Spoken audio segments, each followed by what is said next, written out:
I always believed in the goodness of people. Growing up in a small town, where everyone knew each other, instilled in me a sense of trust that I carried well into adulthood. So, when I moved to a quiet suburban neighborhood, I didn't hesitate to introduce myself to my neighbors. Most of them were friendly, welcoming me with warm smiles and small gifts. But there was one house directly across from mine that gave me an uneasy feeling. The house belonged to Mr. Anderson. He was an older man, perhaps in his late 60s, with a stiff posture and eyes that seemed too sharp for his age. He kept to himself mostly, rarely seen during the day.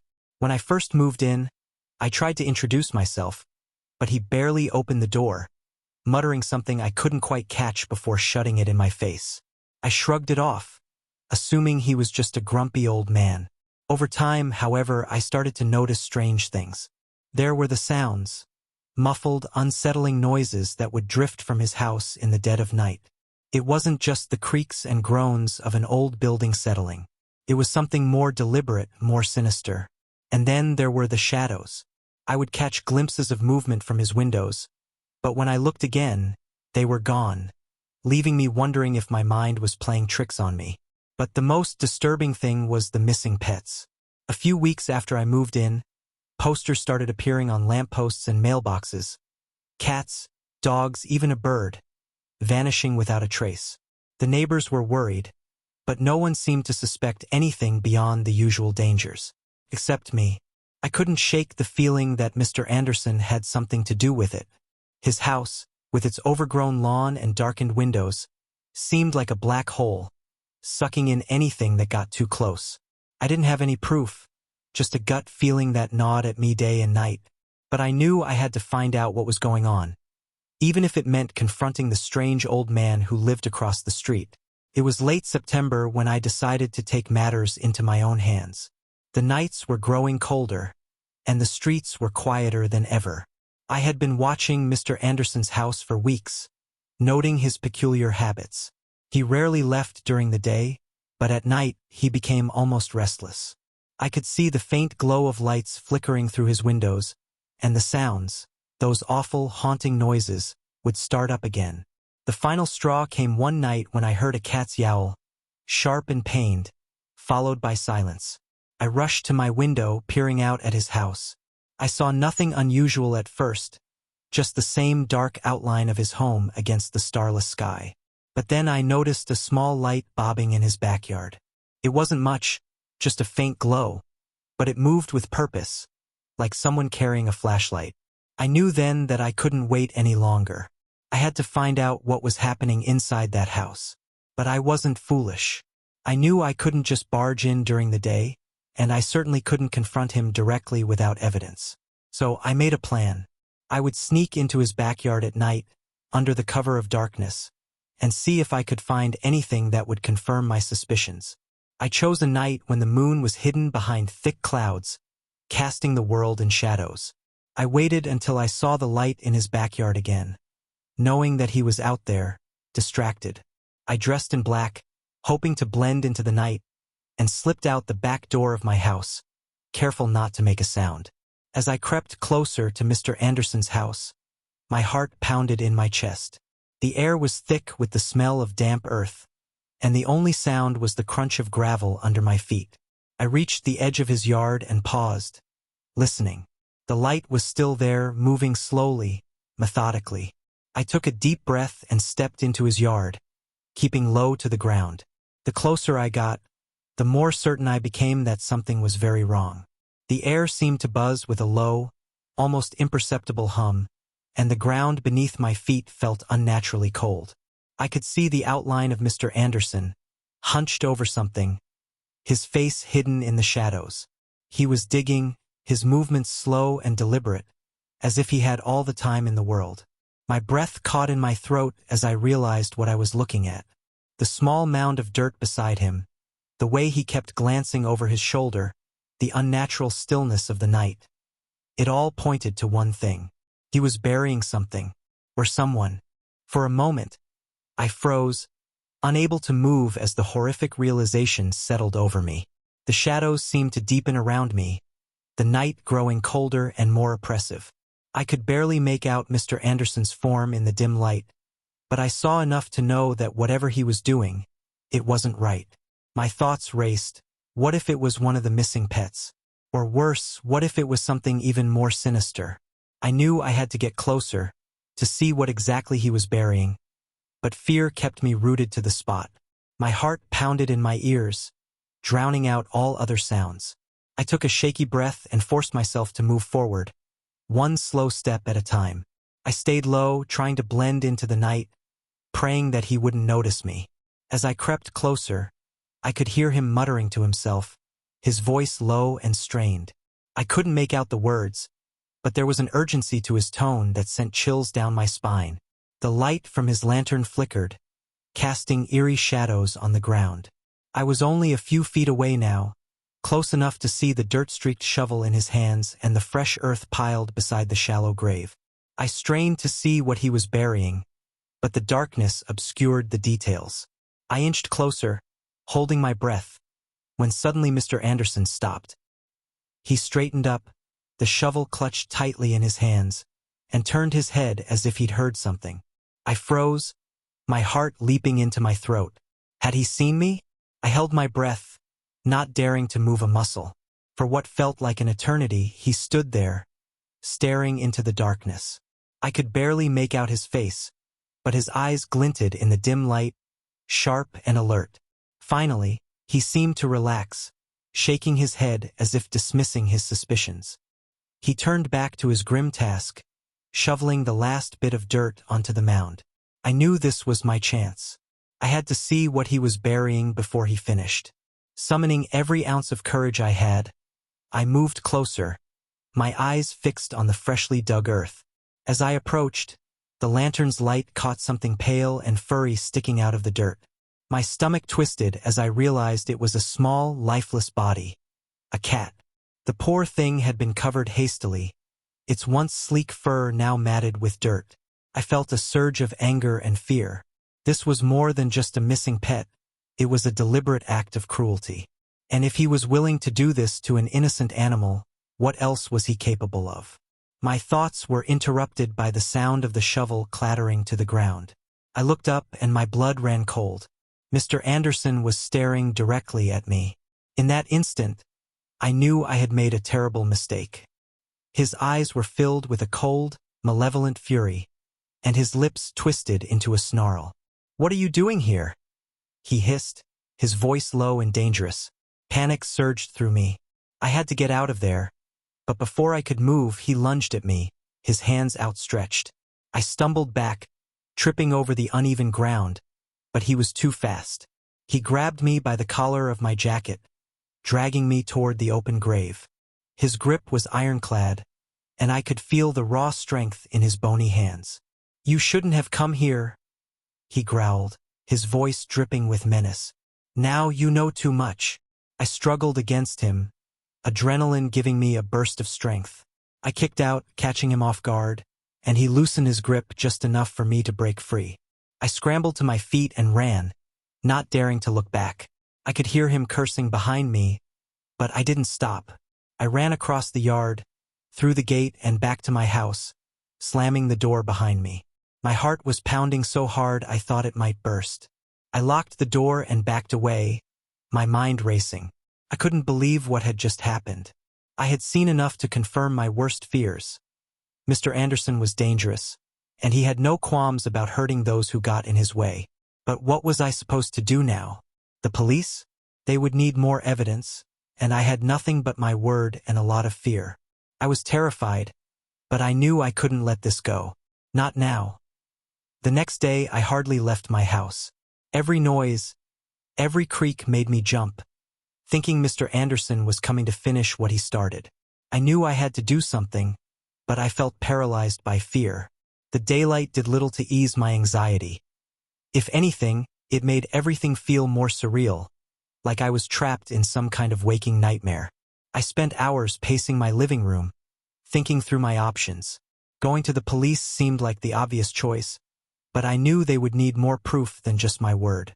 I didn't have the courage to go back to his house, not after what had happened, but I also couldn't ignore what I had seen.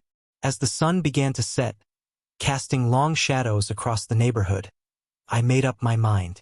I would confront Mr. Anderson one last time. But this time I wouldn't go alone. I called my friend Jake, the only person I trusted with something like this. When I explained everything, he was hesitant, but he agreed to come with me. We armed ourselves with flashlights and decided to head over just after midnight, hoping to catch Mr. Anderson off guard. When we arrived, the neighborhood was eerily silent, as if the world itself was holding its breath. We crept across the street to Mr. Anderson's house, sticking to the shadows. The house loomed before us, dark and foreboding, and my heart pounded in my chest. I could see a faint light in the backyard just like before. Jake and I exchanged a glance, and I nodded. We made our way around the side of the house, moving as quietly as possible. When we reached the backyard, we saw him again, Mr. Anderson standing over the same spot where I had seen him burying the cat. But this time he wasn't alone. Two figures were with him, their faces hidden in the shadows. "What the hell is going on here?" Jake whispered, his voice trembling. I had no answer. All I could do was watch in horror as Mr. Anderson and the others began digging up the grave. My mind raced. What were they doing? Why would they dig it up? Then I saw it. A large, heavy bag was pulled from the earth, its contents bulging unnaturally. It wasn't just a cat. This was something bigger, something far more sinister. Jake and I knew we had to act, but before we could do anything, one of the figures looked up and saw us. A shout went up, and the three of them dropped what they were doing and rushed toward us. Jake and I bolted, sprinting back toward the street, but they were fast, too fast. Panic surged through me as I realized we might not make it. But then, something happened. The ground beneath our feet began to tremble, and a low, rumbling noise filled the air. I glanced back and saw the source of the disturbance. The grave we had seen them digging was collapsing in on itself, as if something beneath the earth was pulling it down. The three men stopped in their tracks, frozen in shock and fear. Before our eyes, the ground split open, revealing a dark, gaping hole. From the depths of the earth, something emerged, something monstrous, writhing and twisting as it clawed its way to the surface. It was a mass of darkness and tendrils, a shape that defied explanation, and it was hungry. Mr. Anderson and the others screamed, but it was too late. The creature enveloped them, dragging them down into the pit with a speed that left us breathless. Within seconds, the earth closed over them, leaving nothing behind but silence and the faint smell of decay. Jake and I stood there, too stunned to move. The house was dark again, the night as still as before. It was as if nothing had happened, as if we had imagined the whole thing. But we knew what we had seen. We didn't speak as we slowly backed away, our minds struggling to comprehend the horror we had just witnessed. We never spoke of that night again. Not to each other, not to anyone. I sold my house a month later and moved far away, leaving that cursed neighborhood behind.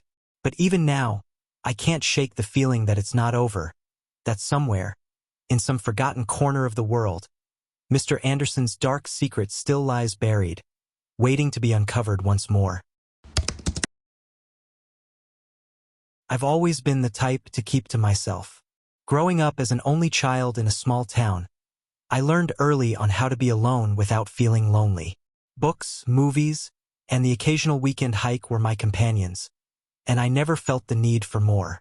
So, when I landed a job in a quiet suburb a few hours away from my hometown, the thought of moving didn't faze me. I welcomed the change. The job itself wasn't anything remarkable, just a desk job at a mid-sized marketing firm. But it paid well enough and the hours were reasonable. I was eager to start fresh in a new place, where no one knew me and I could create my own routine, undisturbed.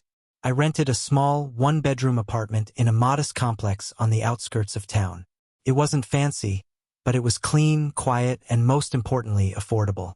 The apartment was perfect for someone like me. It was on the top floor with a view of the woods behind the complex. I loved the solitude the location offered, the way the trees swayed in the breeze, and how the sunlight filtered through the leaves in the morning. It felt like a sanctuary, a place where I could finally unwind after years of feeling like I didn't quite fit in. The neighbors in the complex were mostly older folks or young families, the kind of people who exchanged polite smiles in the hallway but didn't pry into your business. Suited me just fine. I wasn't interested in making new friends or getting involved in the local community. I wanted peace, and that's exactly what I got, at least at first. It wasn't until I met Mr. Thompson that things began to change. Mr. Thompson lived directly across the hall from me, in the same kind of one-bedroom apartment that I had. He was in his late 60s, with thinning gray hair and a perpetually sour expression. From the moment I moved in, he made it clear that he didn't approve of newcomers. He'd barely mutter a greeting when we passed each other, his pale blue eyes cold and calculating. I didn't think much of it at first. Some people are just unfriendly. But as the weeks went by, I started to notice things about Mr. Thompson that unsettled me. He never left his apartment during the day. I worked from home most days, so I was in the building more often than most, but I never saw him come or go. The only time I knew he was home was at night, when I'd hear strange noises coming from his apartment. They weren't loud, just odd. A low hum, the sound of something being dragged across the floor, or soft, muffled thuds that seemed to echo in the quiet of the night. I told myself it was just my imagination. After all, I was still adjusting to a new place, a new routine. But deep down, I couldn't shake the feeling that something was off about Mr. Thompson. The complex where I lived was nestled in a sleepy neighborhood on the edge of town, far from the bustle of the city center.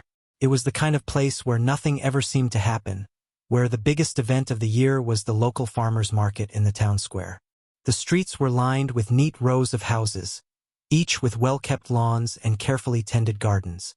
It was picturesque in its own way, but there was something almost too quiet about it, as if the town was holding its breath, waiting for something to break the silence. The apartment complex itself was older, probably built in the 1970s, with faded brick walls and worn wooden staircases. It wasn't run down, but it had the kind of lived-in feel that comes with age. The tenants were mostly long-term residents, people who had lived there for years and were content to stay.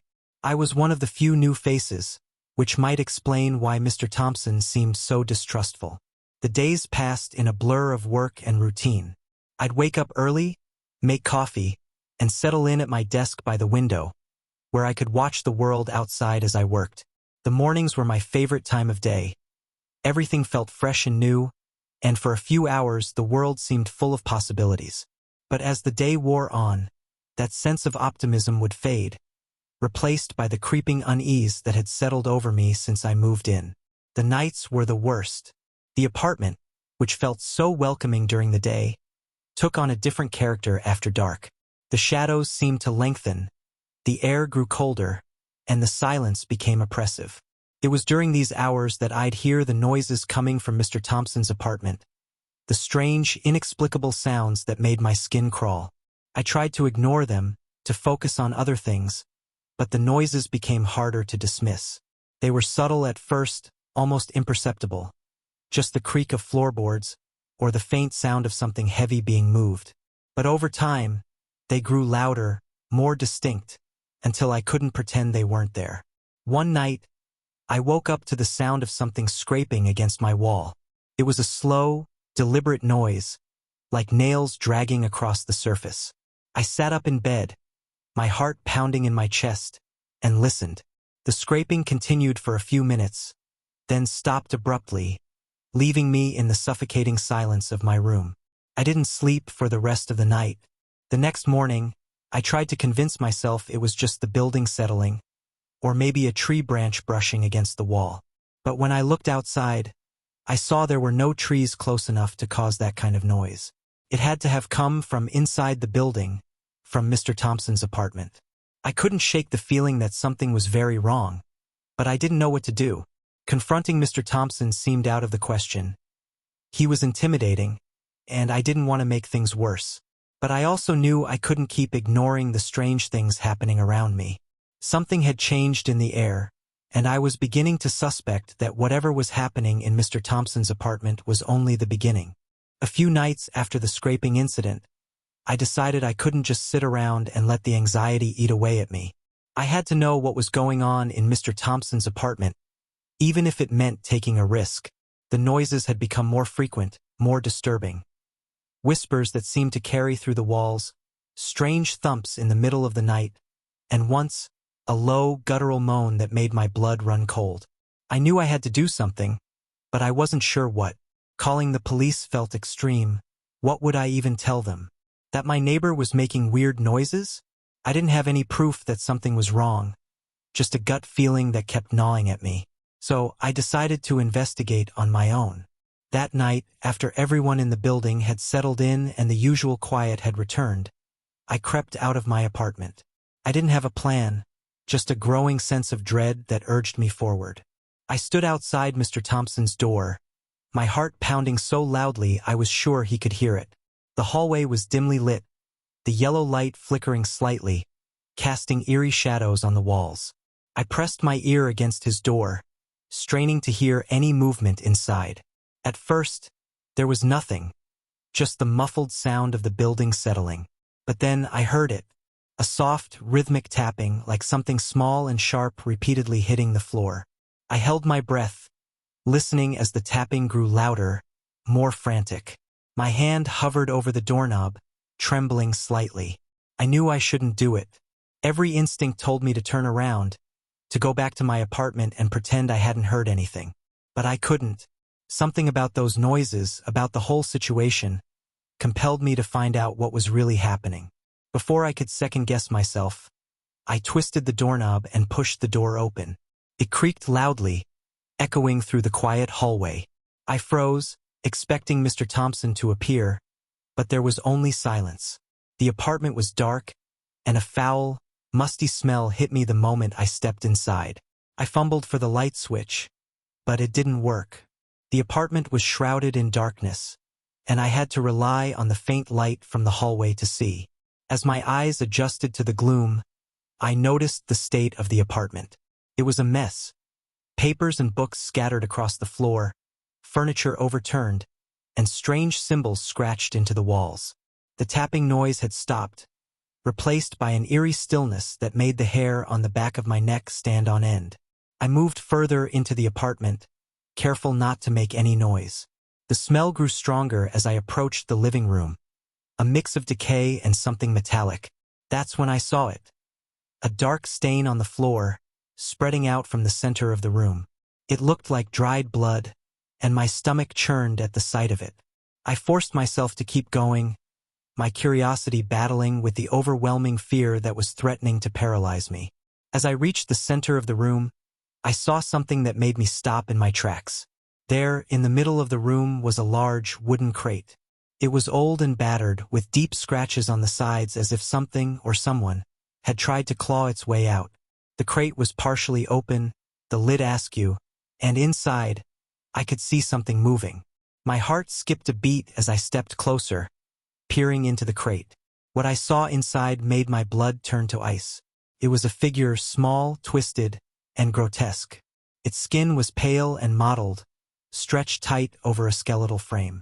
It had no eyes, just dark, empty sockets, and its mouth was twisted into a permanent, toothless grin. The figure was barely moving, its bony fingers tapping weakly against the sides of the crate, as if it was too weak to do anything else. I stumbled back, a scream lodged in my throat.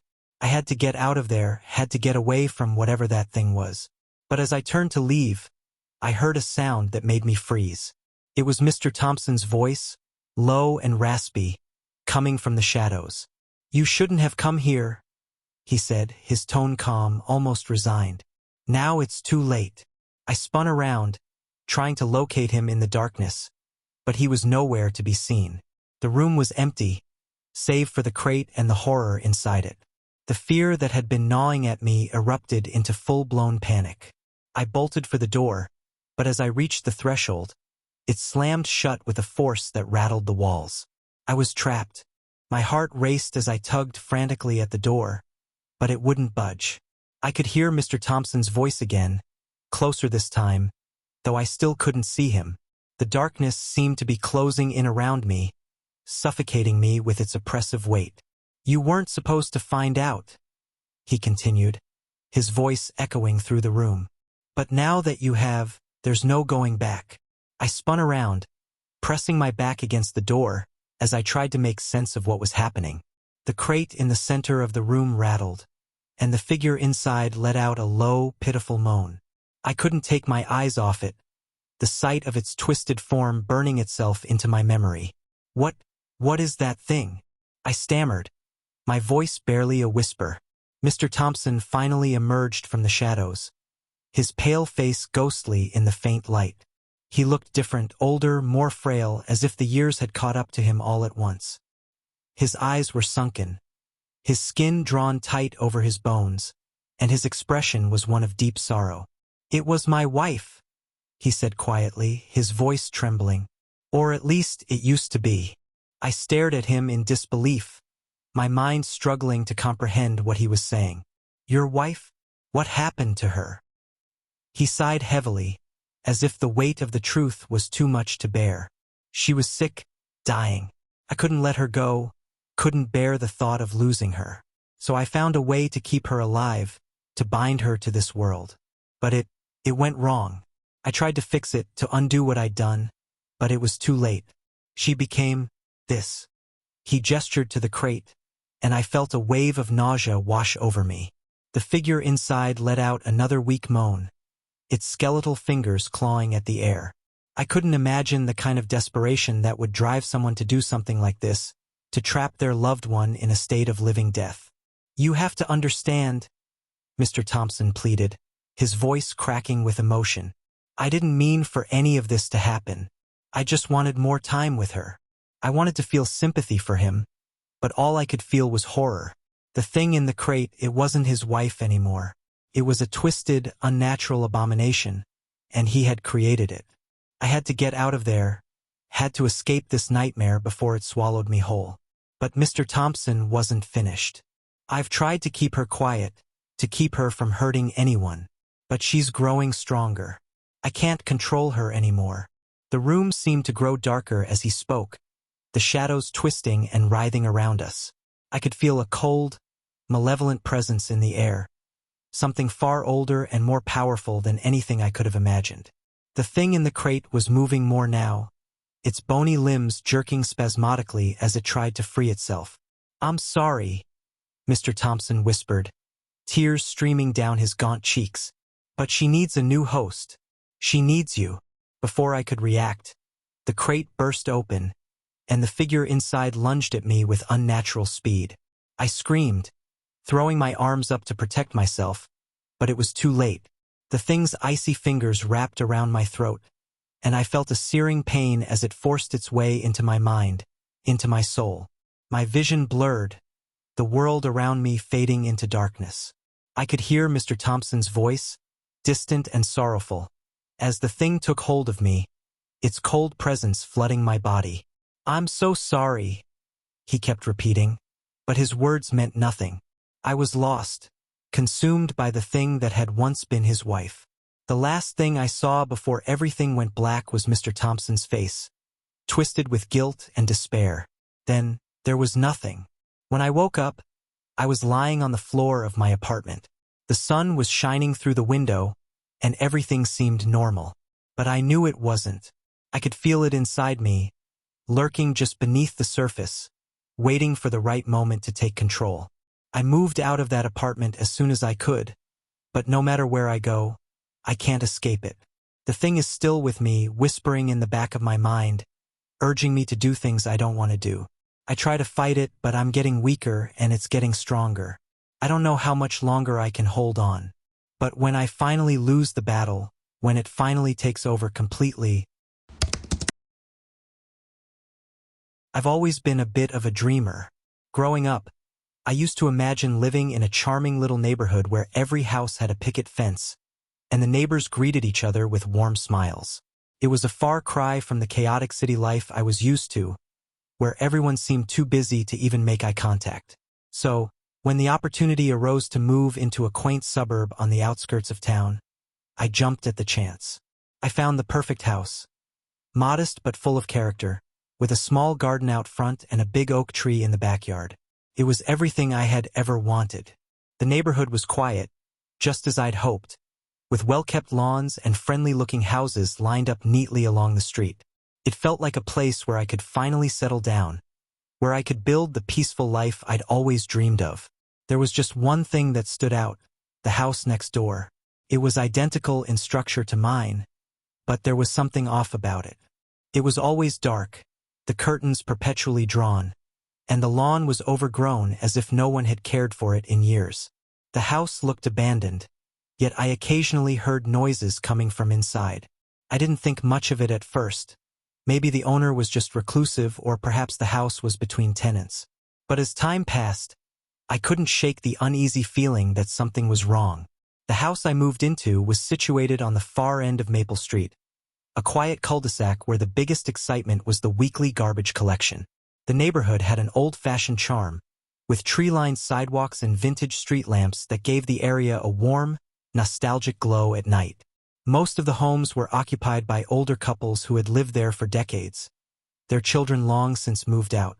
I moved in during the fall, just as the leaves were starting to change color.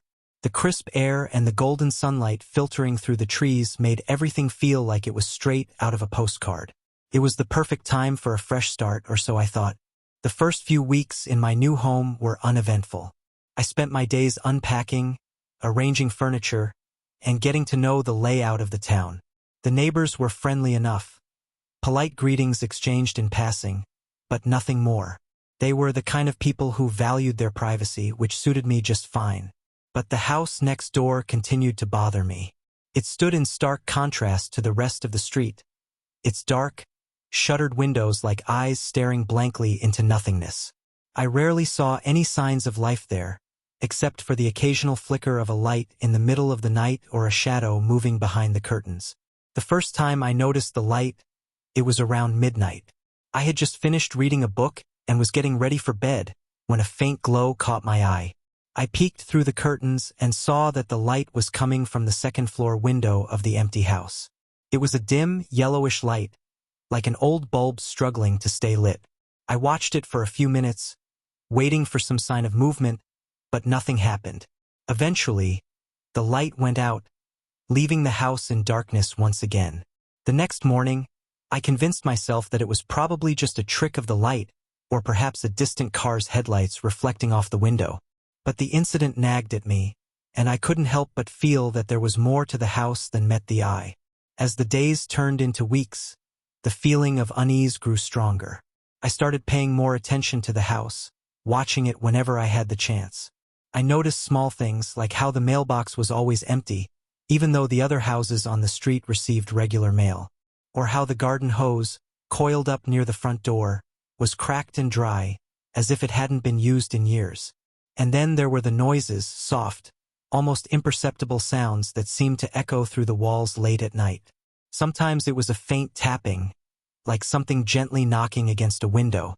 Other times, it was a low hum, barely audible but persistent, like the distant drone of machinery. Each time I heard them, I'd strain my ears, trying to determine where they were coming from, but I could never be sure. The noises always seemed to stop as soon as I started listening too closely. I tried to ignore it, telling myself it was just the creaks and groans of an old house settling in the night. But deep down, I knew there was something more to it. There was something wrong with the house next door, something that made the hairs on the back of my neck stand on end every time I walked past it. And whatever it was, I was determined to find out. The more I observed the house next door, the more my curiosity grew into a gnawing obsession. The strange lights, the noises, the eerie stillness. It all pointed to something I couldn't explain. I found myself thinking about the house constantly, my mind drifting back to it even when I was supposed to be focused on something else. One night, I decided I couldn't take it anymore. I had to know what was going on in that house. So, after dark, I grabbed a flashlight and slipped out of my front door, quietly making my way to the house next door. The street was deserted, the only sound the rustling of leaves in the autumn breeze.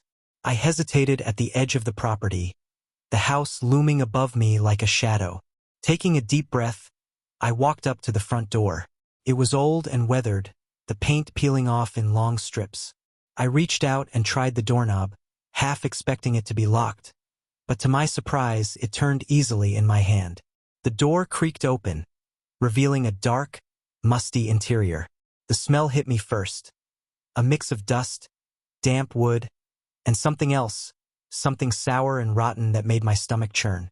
I stepped inside, shining the flashlight around the foyer. The house was empty, just as I'd suspected. There was no furniture, no signs that anyone had lived here for a long time. But the air felt thick, heavy with an oppressive silence that made me feel like I was being watched.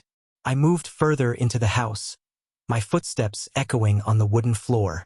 The place was in a state of disrepair. Cobwebs hanging from the ceiling, wallpaper peeling away in long strips, the floorboards creaking under my weight. I checked the living room, the kitchen, the dining room, but there was nothing unusual, nothing that explained the strange occurrences I had been witnessing. Then I heard it, a soft, rhythmic tapping coming from upstairs. My heart pounded in my chest as I slowly made my way to the staircase. The sound grew louder with each step, a steady beat that echoed through the empty house. I reached the top of the stairs and shined the flashlight down the hallway, the beam cutting through the darkness. The sound was coming from the last door on the right, the one I'd seen the light in before. I hesitated, fear clawing at my insides, but I forced myself to move forward. The door was slightly ajar, and as I approached, I could see a faint light coming from inside. The tapping continued, louder now, almost frantic. I pushed the door open, and the light from my flashlight fell on the source of the noise. My blood ran cold. In the center of the room was an old rocking chair, its wooden legs tapping against the floor as it rocked back and forth on its own. The chair faced the window, where a small, flickering candle sat on the windowsill, casting eerie shadows across the walls. But what caught my attention was the figure sitting in the chair. It was a woman, or at least it had been at one point. She was thin, her skin stretched tightly over her bones, and her eyes were sunken and hollow. Her hair was long and matted, hanging in tangled strands around her face. She was dressed in a tattered nightgown, and her hands rested limply in her lap. But what made my heart stop was the fact that she wasn't moving. Not breathing, not blinking, nothing. She just sat there, as still as a statue, the chair rocking her lifeless body back and forth. I wanted to scream, to run, but my body wouldn't move. I could only stare, my mind struggling to comprehend what I was seeing. Then, slowly, the woman's head turned towards me, her empty eyes locking onto mine. A cold shiver ran down my spine as her lips parted, and in a voice that was barely more than a whisper, she said, "He won't let me leave." The room seemed to close in around me, the shadows pressing in from all sides. I stumbled back, the flashlight slipping from my hand and clattering to the floor. The last thing I saw before I bolted from the room was the woman's hand reaching out towards me, her fingers twisted and bony, like the claws of some nightmarish creature. I ran down the stairs and out of the house, my heart pounding in my ears. I didn't stop until I was back in my own home, the door locked behind me. My back pressed against it as I struggled to catch my breath. But the terror didn't end there. The image of that woman, her hollow eyes and skeletal frame, haunted me every time I closed my eyes. I could still hear her voice, those chilling words echoing in my mind. "He won't let me leave." Who was she? What had happened to her? And, more importantly, who was he? The days following that night were a blur of fear and confusion. I couldn't stop thinking about what I'd seen in the empty house, the disturbing presence that seemed to cling to me even after I'd left. I tried to rationalize it, telling myself it was just my imagination playing tricks on me, but deep down, I knew that wasn't the case. Something terrible had happened in that house, and it was far from over. The noises from next door grew more frequent and more disturbing. The tapping at night became louder, more insistent, and sometimes I could hear soft whispers coming through the walls, as if someone was speaking right next to me. I couldn't make out the words, but the tone was pleading, desperate. I became consumed with finding out the truth. I spent hours researching the house, digging through old records and newspaper archives, trying to find any hint of what might have happened there. What I discovered only deepened the sense of dread. The house had a long history of strange occurrences. Previous occupants had reported hearing noises, seeing figures in the windows, and feeling an overwhelming sense of dread whenever they were inside. There were rumors that a man, a former owner, had gone mad and murdered his wife before taking his own life in that very house. The details were murky, the records incomplete, but it was clear that whatever had happened there had left a dark stain on the place. One night, the whispers grew louder, more insistent, as if they were calling to me. I tried to ignore them, to block them out, but they were relentless. They wanted me to come back to the house, to face whatever was waiting for me inside. Against my better judgment, I found myself standing at the front door of the empty house once again. This time, I wasn't just curious. I was determined to put an end to the torment. The door creaked open just as it had before, and I stepped inside, the darkness swallowing me whole. The house was colder this time, the air thick with a palpable sense of malice. I made my way upstairs, the floorboards groaning under my weight. The door to the room at the end of the hall was open, and the flickering candlelight cast eerie shadows on the walls. The woman was there again, sitting in the rocking chair, her empty eyes staring out the window. But this time she wasn't alone. There was a man standing behind her, his face hidden in the shadows. He was tall, his shoulders hunched, and he radiated a sense of power, of control. I could feel his gaze on me, cold and calculating, as if he was measuring me, deciding what to do with me. The woman turned her head slowly, her eyes locking onto mine once more. "You shouldn't have come back," she whispered, her voice trembling with fear. "He won't let you leave now." The man stepped forward, his face coming into the light. He was gaunt, with hollow cheeks and eyes that burned with an unnatural fire. His lips twisted into a cruel smile as he reached out, his hand closing around the back of the woman's neck. "You wanted to know the truth," he said, his voice low and menacing. "Now you'll be part of it." Before I could react, the woman let out a blood-curdling scream, and the room erupted into chaos. The shadows on the walls came to life, swirling around me, pulling at me, dragging me down into a darkness that felt endless. I tried to fight, to escape, but the force was too strong. The last thing I saw was the man's face, his smile widening as everything went black. I woke up in my own bed, drenched in sweat, my heart pounding in my chest. For a moment, I thought it had all been a nightmare, but the feeling of dread, of something terribly wrong, lingered in the air. I knew I had been changed somehow, marked by whatever force resided in that house. I could feel it, lurking in the back of my mind, waiting for the right moment to strike. The house was no longer just a curiosity. It was a part of me now, a dark presence that I couldn't escape. I never went back to the house next door. I moved away as soon as I could, leaving the neighborhood behind. But the memory of that night, of the man's cold eyes and the woman's desperate pleas, haunts me to this day. Wherever I go, the whispers follow, growing louder with each passing day. I know that eventually, they'll draw me back to that house, and when they do, I won't be able to resist. And when that day comes, I know I won't be leaving again.